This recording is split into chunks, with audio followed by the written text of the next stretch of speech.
तो क्या 2025 जब तक खत्म होगा, क्या इसके अलावा और भी कोई बड़े बदलाव हमें देखने को मिलेंगे युद्ध के अलावा भी?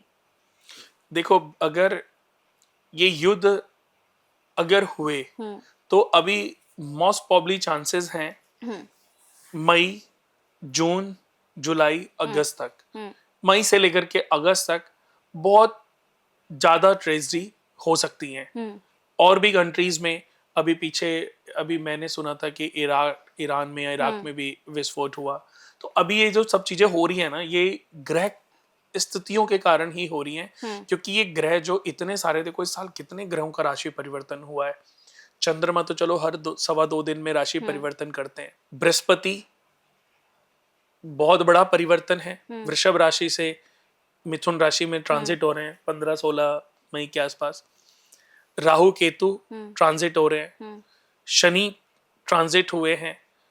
और अभी ये 2-3 महीने में ना बहुत सारे बहुत मेन जो पावरफुल जिनसे गोचर महत्व रखता है, जिनसे गोचर महत्वपूर्ण प्रभाव डालता है, यानी कि गोचर का प्रभाव मनुष्य के जीवन में किस किस ग्रह के आधार पर पड़ता है।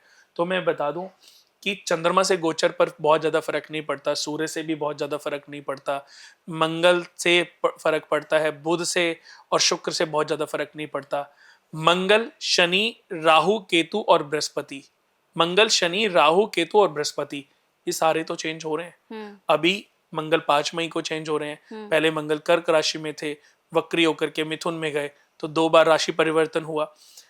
फिर उसके बाद शनि 29 मार्च को मीन राशि, कुंभ राशि से मीन राशि में ट्रांजिट हो गए।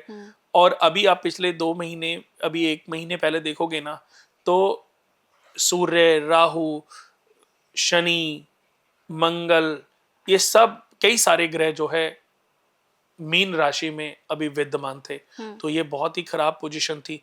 वो पोजीशन अगर हम भारत के हिसाब से देखें तो 11वें घर में भी थी, प्रॉफिट के घर में थी। लेकिन अभी भी बुध, शुक्र, शनि और राहु का कॉम्बिनेशन जो है वो 11th हाउस में ही बना हुआ है। 11th हाउस में शनि की पोजीशन बहुत बढ़िया है कि अगस्त के बाद, अगस्त, सितंबर, अक्टूबर, नवंबर, दिसंबर की लास्ट के जो 4 मंथ 5 मंथ है ना, उसमें भारत की परिस्थिति फाइनेंशियली अगर स्थिति देखें तो बहुत अच्छे रूप में मजबूत होने वाली है। कि व्यापार तो अपनी जगह चल ही रहा है ना, व्यापार के नए कंट्रीज के साथ जो है साझेदारी होंगी। भारत बहुत सारे ऐसे काम, जैसे अभी चाइना और यूएस में कुछ इश्यूज चल रहे हैं, तो इस बीच में भारत को अपॉर्चुनिटी मिलने के चांसेस सबसे ज्यादा हैं।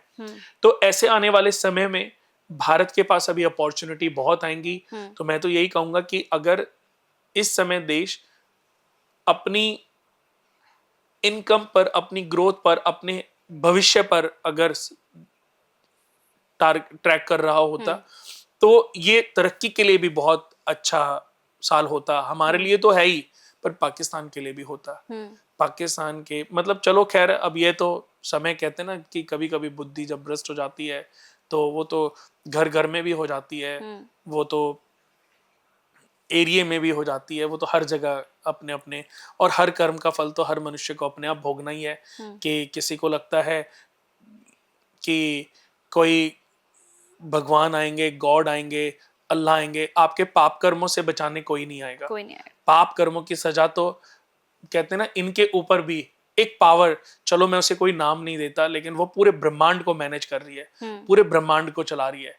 कि ठीक है, आपने अगर, हमने हमारे जो धर्म में जो भी चीजें हैं हम तो उन्हें मान ही रहे हैं, पर दूसरे भी ऐसे धर्म हैं जो किसी न किसी को मानते हैं, फॉलो करते हैं।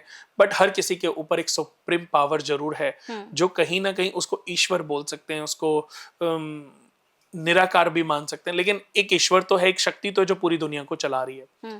तो उसकी नजर में सब उसके अपने हैं। लेकिन जो बुरे कर्म कर रहा है, जो बुरा चीजें कर रहा है, ऐसे हादसों के लिए तो उनके पास भी कोई सॉफ्टनेस नहीं है। तो कहते हैं हर कर्म का फल तो इंसान को अभी भुगतना ही पड़ेगा, किसी को आज, किसी को कल, किसी को परसों।